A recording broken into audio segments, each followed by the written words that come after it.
तो दोस्तों शुरू करते हैं आज हाउस ऑफ ट्यूडर। ये एक डायनेस्टी है, ये अंग्रेज़ों की डायनेस्टी है और इसमें स्पेशल बात ये है कि रानी एलिजाबेथ जो सबसे फेमस है रानी वहाँ की, वो इसी डायनेस्टी से बिलोंग करती थी, यानी ट्यूडर डायनेस्टी से। और ये कब से कब तक रहा? 1485 से लेकर 1603 तक रहा।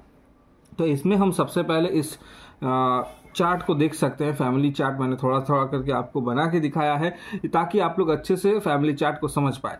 तो शुरुआत हो रही है हेनरी द सेवेंथ, यानी एलिजाबेथ ऑफ यॉर्क जो थी, जो हमने पिछले क्लास में पढ़ा था, एलिजाबेथ ऑफ यॉर्क, उसके साथ हेनरी द सेवेंथ की शादी होती है। तो हेनरी द सेवेंथ जो फ्रांस से आए थे वो एलिजाबेथ से शादी करते हैं, जो वो एलिजाबेथ नहीं है जिसके बारे में मैंने थोड़ी देर पहले कहा, रानी एलिजाबेथ नहीं, ये दूसरी है।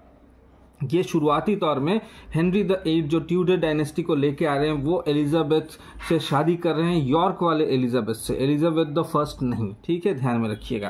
तो हेनरी के 4 बच्चे होते हैं। अब इनको समझ लीजिए। यहाँ पे आपको एलिजाबेथ नहीं दिख रही है क्योंकि वो बाद में एंटर करेगी। तो सबसे पहले है आर्थर ट्यूडर, जो 1468 में शासक बनते हैं और 1502 तक रहते हैं ट्यूडर में, ठीक है, मतलब सत्ता के तौर पे। उसके बाद है मार्गरेट, उसके बाद है मैरी, और ये है हेनरी द एट, जो वन ऑफ द इम्पॉर्टेंट आपको यहाँ पे कैरेक्टर देखने को मिल रहा है इतिहास का। तो ये चारों एक ही फैमिली से बिलोंग कर रहे हैं, ये सभी भाई बहन हैं। तो आर्थर प्रिंस ऑफ वेल्स थे। ये जो आर्थर है ये प्रिंस ऑफ वेल्स है, ट्यूडर फैमिली से बिलोंग करते हैं। और इनकी जो शादी होती है वो कैथरीन से होती है 1501 में, ठीक है। कैथरीन से किसकी शादी हो रही है? उनके बड़े बेटे यानी हेनरी द सेवेंथ के बड़े बेटे आर्थर ट्यूडर की शादी हो रही है कैथरीन से, ठीक है।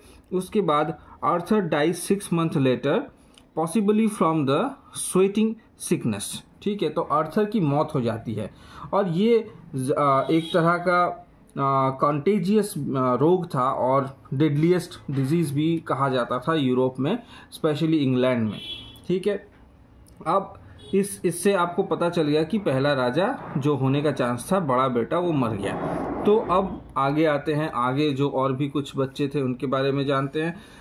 तो मार्गरेट, जो यहाँ पे आपने देखा लिस्ट में दूसरे नंबर पे है मार्गरेट। तो इसके बारे में क्या कहा गया है? मार्गरेट जो है बिकम, आगे चल के स्कॉटलैंड की मार्गरेट बनती है, यानी वहाँ की रानी बनती है। She married to James the fourth of Scotland, ठीक है।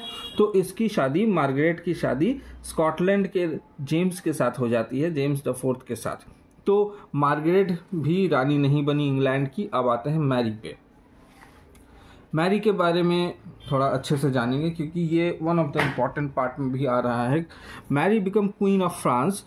तो मैरी क्वीन ऑफ फ्रांस बन जाती है और लुइस जो 12th थे उनके साथ उनकी शादी होती है। After Louis death, Mary married to Charles Brandon, first duke of Suffolk, and had 4 children with him.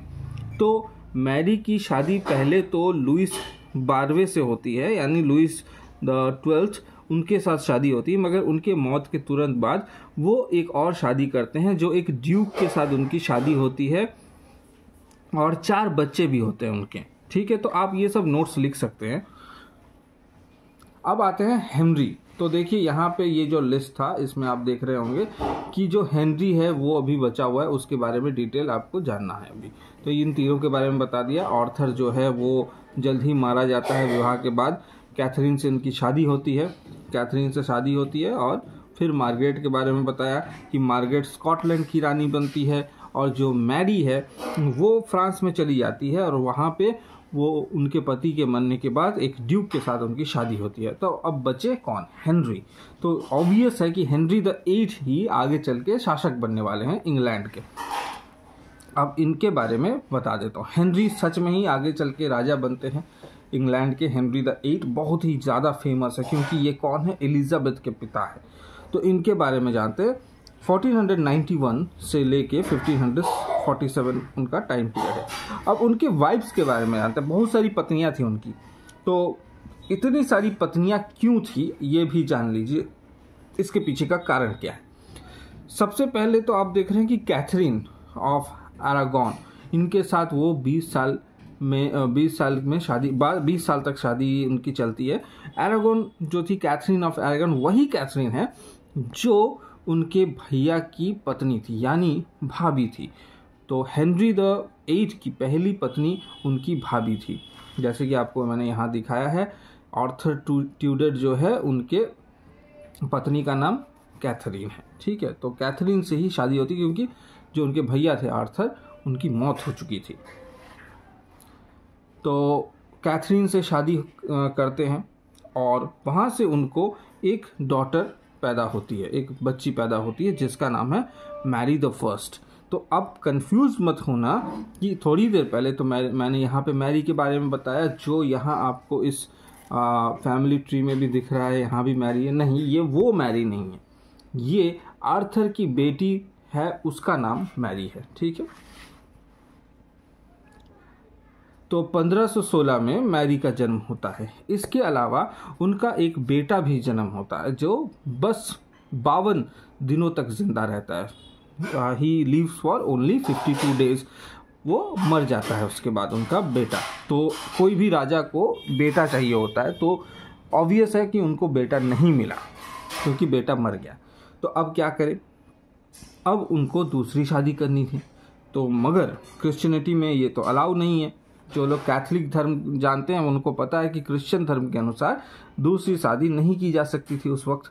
तो क्या किया जाए, तो भी उन्होंने दूसरी शादी की, ठीक है। ये कैसे हुआ, क्योंकि उस टाइम जो हेनरी थे वो खफा हो गए, किससे, चर्च के खिलाफ चले गए और उन्होंने नया धर्म ला दिया। नया धर्म इन द सेंस पूरे तरीके से नया नहीं, उसी का एक भाग जैसे होता है। जैसे आप जानते हैं कि सूफ़ी इस्लाम थोड़ा अलग है और जो पुराना इस्लाम है वो अलग है। सूफ़ी में थोड़ा रिलैक्सेशन आपको मिलेगा, छूट मिलेगी, मगर उसी तरह यहाँ क्रिश्चियनिटी में भी कुछ ऐसे विभाजन हैं जिसके अनुसार एक होता है कैथोलिक चर्च और एक होता है प्रोटेस्टेंट चर्च। तो वो प्रोटेस्टेंट जो चर्च थे उन नियम कानूनों को मानना पसंद करते थे। वहाँ पे आपको बहुत तरह की छूट दिखाई दी जाती है। कैथोलिक जो रोमन कैथोलिक होता है वो बहुत ही कठोर होता है, ठीक है, उनके नियम कानून कठोर होते हैं। तो एन बॉलीन ये जो औरत है, इनके साथ हेनरी का सेकंड मैरिज होता है और वहाँ से भी एक बेटी जन्म लेती है।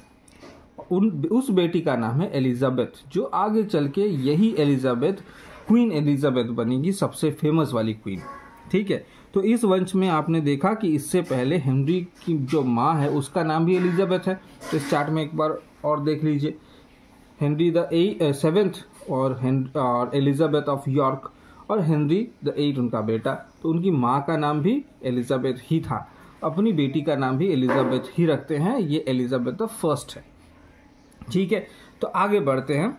तो क्या हुआ फिर इनको मार दिया गया। क्यों? क्योंकि उनके ऊपर एक इल्ज़ाम लगा एडल्ट्री का। मतलब एडल्ट्री का इल्ज़ाम का अर्थ होता है कि विवाह किए हुए इंसान अगर किसी और इंसान के साथ संपर्क बनाए शारीरिक, तो उसे एडल्ट्री कहा जाता है। मतलब एक्स्ट्रा मैरिटल अफेयर जो हम सीधा सीधा कहें तो उस इल्ज़ाम पे उनको बीहेड किया जाता है, मतलब सर कलम कर दिया जाता है उनका। एना को मार दिया गया, एलिजाबेथ की माँ मर गई, तो पुत्र संतान तो प्राप्त ही नहीं हो पाया। तो आगे चल के इसीलिए एक और शादी करते हैं जेन के साथ, जेन सेमोर। तो जेन सेमोर के साथ उनकी तीसरी शादी होती है। सून डाइड आफ्टर चाइल्ड बर्थ, एक संतान जन्म देने के बाद इनकी मौत हो जाती है, ठीक है। तो इनकी तो मौत हो गई, तो इसीलिए एक और शादी होगी। मगर एक बात बता दूं, यहीं से एक और राजा आने वाला है जिसका नाम है एडवर्ड द 4th, जो आगे चल के राजा बनेगा एट द ईयर ऑफ 9, ठीक है। 9 साल की उम्र में ये राजा बनने वाला है। इसके बारे में थोड़ी देर बाद बताते हैं। पहले रानियों के बारे में बता दूं कितनी से शादी की थी।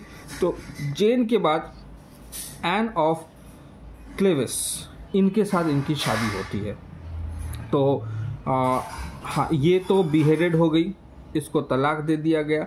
ये बिहेडेड है और ये खुद ही मर गई बच्चा जन्म देते वक्त लेबर पेन की वजह से। उसके बाद इनके साथ शादी होती है तो इनसे कोई बच्चा ही पैदा नहीं होता, तो ऑब्वियस है तो फिर वो आगे बढ़ेंगे, एक और शादी करेंगे। तो एक और शादी की कैथरीन होवर्ड के साथ, और इनको भी आखिरकार इन्होंने मरवा डाला। ठीक है, इनको लगाया बिट्रिंग का मतलब धोखेधड़ी का इल्ज़ाम, और इनको भी बिहेडेड किया गया, सर कलम से काट दिया, मतलब सर कलम किया गया। ठीक है, उसके बाद आते हैं कैथरीन पार, ये उनकी आखिरी बीवी थी। इन्होंने अपने पूरे टाइम उनके साथ बिताया, यानी हेनरी द 8 आखिरी उनकी पत्नी ये इसलिए थी क्योंकि हेनरी मर गए थे, नहीं तो शायद इसको भी मार के एक और शादी कर लेते। तो ये पहले मर गई, इनका नसीब अच्छा था तो वो बच गई। तो इसीलिए यहाँ देख रहे हैं 1 2 3 4 5 6 शादियाँ आपको यहाँ दिख रही है। और अगर संतान की बात की जाए तो कुल मिला के 1 2 3 4 उनके बच्चे हुए, उनमें से एक तो पहले ही मर गया। ठीक है, फिर मैरी, एलिजाबेथ और एडवर्ड, ये तीनों जिंदा रहे, मगर आपको बता दूं कि एडवर्ड की भी मौत हो जाएगी। अब आगे बढ़ते हैं, किस्से को आगे बढ़ाते हैं।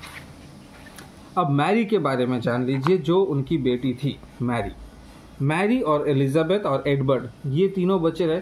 और एडवर्ड जो है वो ट्यूबरक्लोसिस की वजह से मर जाता है। ठीक है, बीमार था वो, पहले से ही बचपन से बीमार था, वो मरेगा आगे चल के। तो अर्ल ऑफ वॉरविक, अगर आपने वॉर ऑफ रोजेस पढ़ा है मेरे साथ इस चैनल में, जैसे कि आपको पता होगा कि लगातार ऐसी वीडियोस आ रही है जो आपके नेट के एग्जामिनेशन के लिए इम्पॉर्टेंट है। तो अगर आप हमारे चैनल के साथ बने रहेंगे और प्लेलिस्ट को अगर आप फॉलो करते हैं तो आप लगातार देख पाएंगे कि की सारी वीडियोस आपके लिए ही बनी है जो नेट क्रैक करना चाहते हैं। तो आगे बढ़ते हैं। ये इन्फॉर्मेशन उनके लिए था जो नए हैं इस चैनल में।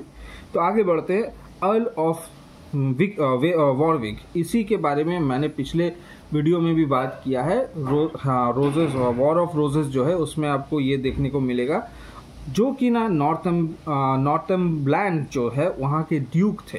ठीक है, Somerset Duke Edward uncle Edward semen controlling Edward the 4। ठीक है, यहाँ क्या बताया गया कि एडवर्ड तो बच्चा था, वो छोटा बच्चा था, तो उसका क्योंकि एडवर्ड जब छोटा था तभी हेनरी की मौत हो जाती है।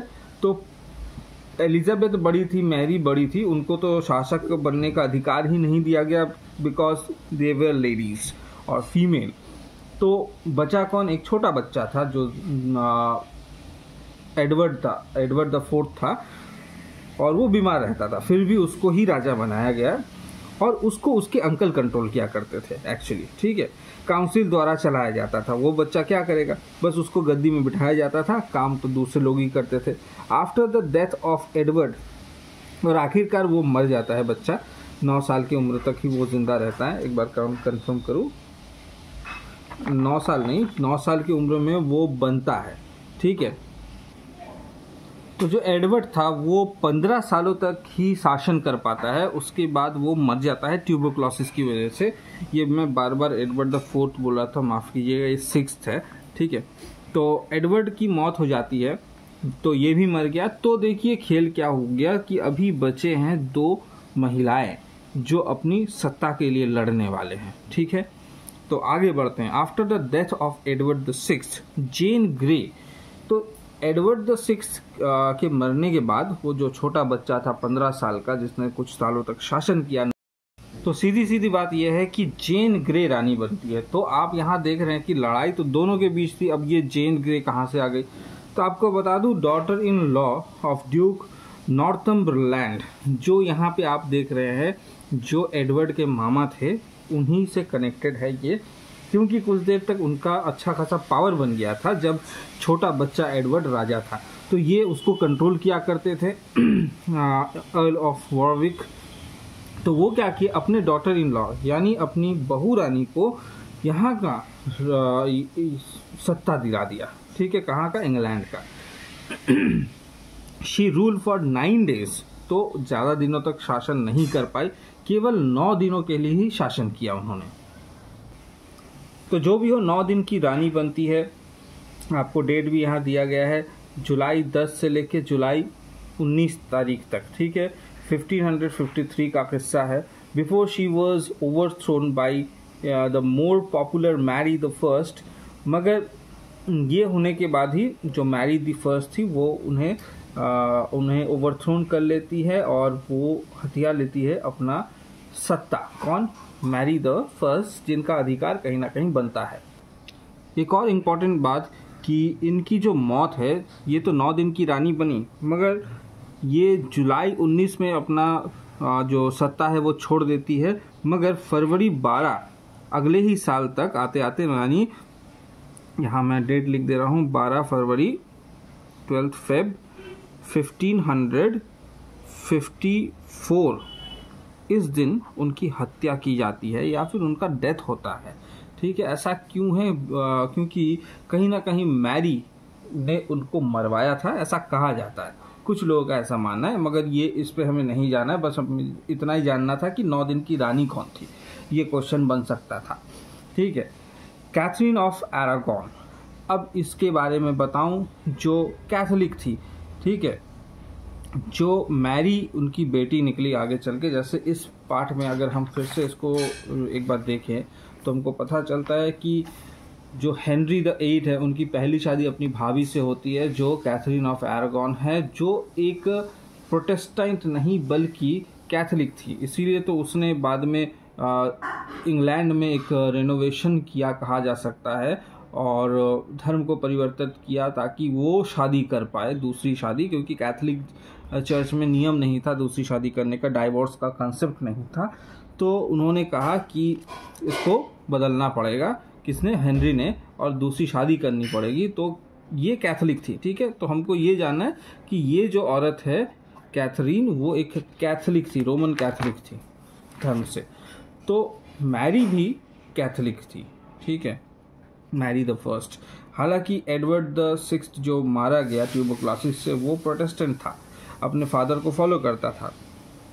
तो इनका ही नाम आगे चल के पॉपुलैरिटी में देखा गया कि ब्लडी मैरी एक नाम फेमस हुआ, तो इनको ही ब्लडी मैरी कहा जाता है, ठीक है। इनका एक और नाम ब्लडी मैरी भी है, मतलब ऑफिशियल नहीं, अनऑफिशियली, बट पॉपुलर बहुत ज़्यादा है। लोग उन्हें ब्लडी मैरी बुलाते थे। क्यों बुलाते थे? इसके पीछे एक वजह है। ये कैथोलिक है और उन्हें प्रोटेस्टेंट पसंद नहीं होते, जो एक इंसानी धर्म है, अपने धर्म को छोड़ के बाकी धर्म सब खराब। तो इसी हिसाब से इनके लिए भी वैसा ही था कि she killed Protestant, she died, और वो बहुत सारे लोगों को उन्होंने मारा था। आंकड़ा देखा जाए तो बहुत ज़्यादा होगा, और खुद मर जाती है ऑन 17 नवंबर 1558 को। तो रानी बने हुए ज़्यादा टाइम नहीं हुआ था और उनका कोई बच्चा भी नहीं था, ठीक है। तो इस वजह से उनकी मौत इस वजह से नहीं, हालांकि उन्होंने अपने आखिरी जीवन बहुत ही लोनली बिताया था, उनका कोई साथी संगति था नहीं और लोग उससे डरते थे, खौफ में थे और नफरत भी बहुत किया करते थे। तो उनका जीवन बहुत ही अधूरा सा था और कुछ ही सालों में फिर उनकी मौत हो जाती है, ठीक है। 8-9 सालों में उनकी मौत हो जाती है। ज़्यादा समय तक उन्होंने शासन भी नहीं किया, 8-9 साल क्या, उससे भी कम, मतलब 53 के बाद वो रानी बनती है और 58 में वो मर जा रही है, ठीक है। अब कौन बचा? आखिरी एक बेटी बची, वो एन बॉयलिन की थी बेटी, एलिजाबेथ द फर्स्ट। वही जाके आगे बड़ी रानी बनती है इंग्लैंड की, जो सबसे ज़्यादा फेमस रानी बनी, राजाओं से भी ज़्यादा फेमस, एलिजाबेथ। और इसी टाइम पीरियड में हम शेक्सपियर को भी देखते हैं। तो क्वीन एलिजाबेथ रानी बनती है 1558 में, और यही गोल्डन पीरियड कहलाता है इंग्लैंड का, ठीक है। मगर जब एलिजाबेथ रानी बनती है तब उसके सामने उनके सामने क्या मुश्किल आती है एलिजाबेथ के सामने, उसे जान लेते हैं। क्वीन मैरी जो थी स्कॉटलैंड वाली, यानी उनकी बुआ, एलिजाबेथ की बुआ, हेनरी की बहन, हेनरी द 8 की बहन, वो थी मैरी क्वीन ऑफ स्कॉटलैंड। वो कुछ समय के लिए उनके लिए तकलीफ बनती है, बट मैरी वॉज एग्जीक्यूटेड, फिर उनको मार दिया जाता है बाद में। और ये जो पीरियड है, इसी टाइम से हम देखते हैं कि द रेनेसा पीरियड, जिसको फ्रेंच लैंग्वेज में रीबर्थ माना जाता है, 1550 से लेके 1660 इस बीच साहित्य बहुत ही आगे बढ़ता है। तो यहाँ साहित्यिक रूप से देखा जाए तो एलिजाबेथ के आने के बाद आपको अच्छी अच्छी कहानियाँ, मतलब प्ले, ड्रामा, कविताएं, वो सब देखने को मिलेगी। तो अगले वीडियो में हम उसी के बारे में जानेंगे कि रेनेसां पीरियड क्या है और वहाँ के इम्पॉर्टेंट चीज़ क्या है जो नेट के पर्सपेक्टिव से होंगे। तो अगर वीडियो समझ में आया हो तो हमारे चैनल को लाइक कीजिए, शेयर कीजिए और सब्सक्राइब तो कर ही डालिए। मिलते हैं अगले वीडियो में, तब तक के लिए धन्यवाद।